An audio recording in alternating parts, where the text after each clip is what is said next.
दिल को झकझोर देने वाली घटना आ रही है बिहार के गया से, जिसे सुन के आपके पैरों तले जमीन खिसक जाएगी। जी हाँ, इस वक्त की बड़ी खबर आ रही है बिहार के गया से, जहां बलात्कार किया गया, चेहरे को कुचल दिया गया। तो हम बता रहे हैं कि ये खबर आ रही है बिहार के गया से, जहां 28 अगस्त के रात्रि करीब 8 बजे गांव बराई आती थाने की है। इसी गांव के चौधरी परिवार, जिसका नाम मनोज चौधरी संजय चौधरी है, जिसकी छवि पहले से ही आपराधिक है। उन्होंने विश्वकर्मा परिवार के घर गए और कहा, चाची आपके पैर में दर्द है, चलिए मेरे पास एक आदमी आया है, उससे झड़वा देते हैं। ले जाकर सुनसान में बलात्कार किया, ईंट पत्थर से हत्या कर फेंक दिया। इससे भी उसे संतुष्टि ना मिली, जिसके बाद उसने घर आकर विवाहित लड़की नेहा को भी शिकार बनाने के लिए बुला कर ले गया। कहा, तुझे तेरी माँ बुला रही है। जब वहां गई तो लड़की को शक हुआ, भागने लगी। घर तक खदेड़ा, इतना मारा कि जख्मी हो गई। दादी को भी मारकर जख्मी कर दिया। जब गांव के लोगों को आते हुए देखा तो भाग खड़ा हुआ। विश्वकर्मा परिवार दहशत में है। हरियाणा सरकार में राज्य मंत्री रहे तेलूराम जांगड़े, सत्यवान झगड़ा, रविंद्र जांगड़ा प्रभावित और पीड़ित परिवार से मिलने पहुंचे और सांत्वना दी। मीडिया से सरकार पर बरसे, प्रशासन से मांग करते हुए कहा कि इसकी जल्द ही गिरफ्तारी किया जाना चाहिए। टेकारी गया से राष्ट्रीय जनता दल के विनोद शर्मा, सुभाष यादव, जिला स्तर से बंटी मौके पर पहुंचकर पीड़ित परिवार को सांत्वना दी। देखे टेकारी से अजय सिंह की खास रिपोर्ट। तमाम बंधु से लेकर तमाम पिछड़ा आदमी रोड पर उतरेंगे और उतर करके इसको न्याय ले करके ही रहेंगे, न्याय ले करके रहेंगे। बिहार सरकार को उतारने का काम करेंगे। यदि आप अपने मन से नहीं उतरते हैं तो गट्टा पकड़ के उतरने का काम करेंगे। और जितने भी लोग यहाँ पर बैठे हैं, अपने गट्टे के बल पर बिहार सरकार, यदि आप नहीं उतरते हैं तो आपको उतार दिया जाएगा। और हमारे बीच में हम जुड़ रहे हैं बंधु से, और क्या कहना चाहते हैं सर? बस सरकार से ये चाहता हूँ, सरकार सोए ना, सरकार उठकर जागे। अगर सरकार ये काम नहीं कर सकती, इस परिवार को न्याय नहीं दे सकती, तो भाई मैं आप सबके बीच में और पूरे मीडिया में होशो हवास में मैं खुद कहता हूं, सरकार मेरा साथ दे। इस बंदे को सजा मैं देने के लिए तैयार हूं। अगर मैं एक दिन के अंदर ढूंढ कर 24 घंटे में इसको ना खत्म करूं तो भाई साहब मैं खुद खत्म हो जाऊंगा। ये देखिए, इस प्रकार से आप देख रहे थे कि बिहार सरकार का बहुत निंदा अगर किया जाए तो समझिए कि बहुत कम है। और बहुत सारे लोग यहाँ पर हैं। हम पार्टी के संतोष जी हैं, हम इनसे जानेंगे। सर, मीडिया में आपका स्वागत है। धन्यवाद, आपको भी बहुत बहुत स्वागत है। सर, ये घटना पर क्या कहना चाहते हैं? घटना तो इतना निंदनीय है जिसके बारे में कुछ भी कहा नहीं जा सकता। कुछ भी कहें तो बहुत कम है। रही बात सरकार की, सरकार को अविलंब एसपी महोदय, डीएसपी महोदय या थाना प्रभारी के माध्यम से अविलंब गिरफ्तारी हो। मैं सरकार में हूं, मैं हिंदुस्तानी अवाम मोर्चा में अति पिछड़ा प्रकोष्ठ का प्रदेश अध्यक्ष हूं। ये पार्टी की बात है। मैं विश्वकर्मा समाज का वंश हूं। अगर मेरे सरकार में रहते हुए सामाजिक ये न्याय नहीं मिला इस परिवार को, तो हम लोग दल नहीं देखेंगे, अपना जात और जमात देखेंगे। और इस जमात में जितने हम लोग अति पिछड़ा वर्ग हैं, हर जगह चाहे उसके लिए चक्का जाम करना पड़े, रोड जाम करना पड़े। अभी फिलहाल इलेक्शन का टाइम है, हम लोग ये नहीं देखने जाएंगे कि हमारी सरकार है, हमें सरकार बनना चाहिए। अगर न्याय नहीं मिल रहा है तो हमें सरकार में रहने का भी कोई वो नहीं है, अधिकार नहीं है। इस प्रकार जो है हम पार्टी के संतोष जी बोल रहे थे। और हम आपको और अरे उस पे नीला हुआ पड़ा है, ऐसा इंसान, और कंधे पे फ्रैक्चर है। मेरे तो मुंह से लफ्ज नहीं निकल रहे। जो इतनी जघन्य अपराध जिस इंसान ने किया है, उसको जीने का कोई अधिकार नहीं है। उसको तो तुरंत कानूनी कार्रवाई है, जो भी आईओ है, जो भी है, उसको उनको गिरफ्तार करके उनके सख्त कार्रवाई करें।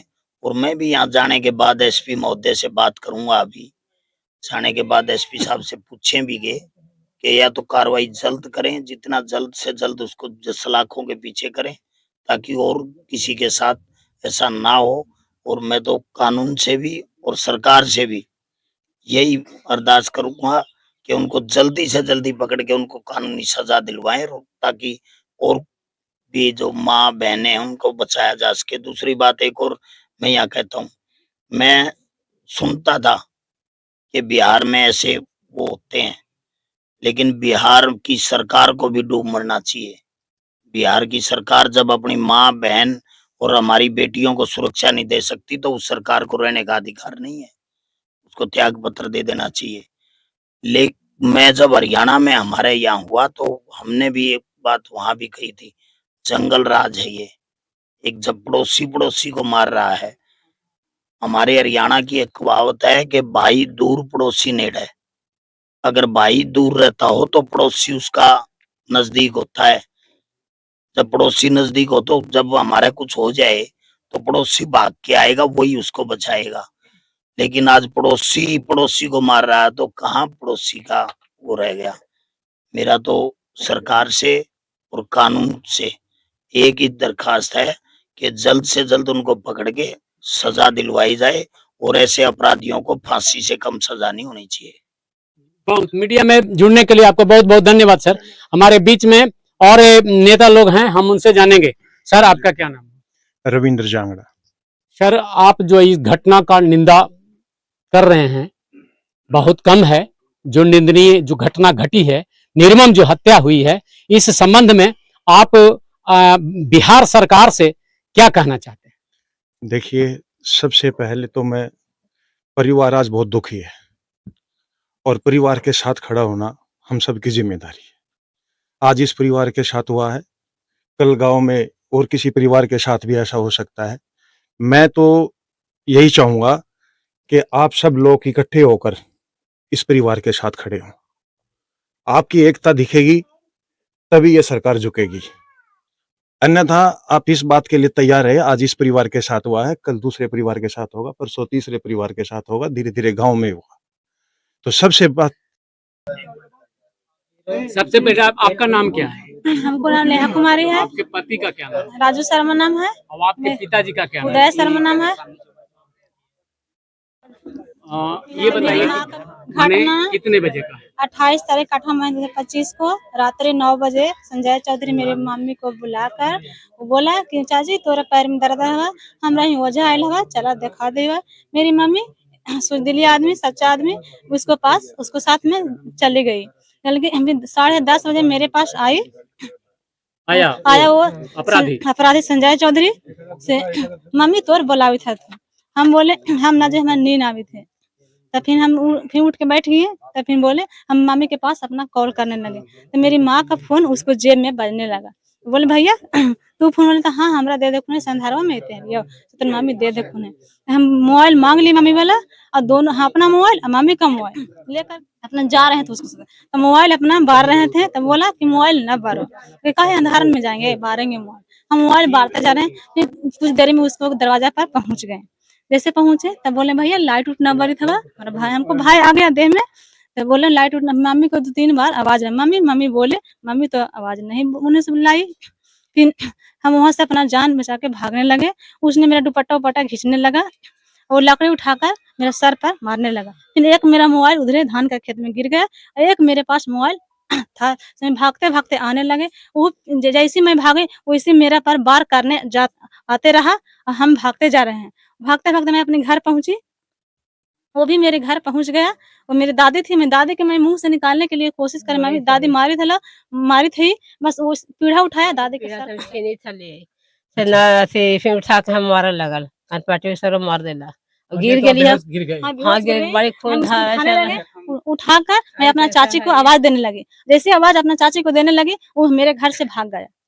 इस प्रकार से इतना कातिलाना हमला, और एकदम जो है इसी गांव के रहने वाला संजय चौधरी और मनोज चौधरी के द्वारा हुआ, और अभी तक गिरफ्त से बाहर है। और मैं मीडिया के माध्यम से भी कहना चाहता हूं कि तमाम समाज के और गांव के लोग को अगर वो अपराधी माने नजर आ जाए, तो हम ना समझते हैं कि गांव के लोग उससे जिंदा भी छोड़ देगा। इतना आक्रोश है। मीडिया के माध्यम से सरकार को आगाह करना चाहता हूं कि आप होश में आइए। अगर होश में नहीं आते हैं तो आपको ऐसे कुर्सी पर बने रहने का कोई अधिकार नहीं है और मानवता के आधार पर भी आपको माने त्याग पत्र दे देना चाहिए। मैं इसी के साथ स्टूडियो वापस ले चलता हूं। धन्यवाद।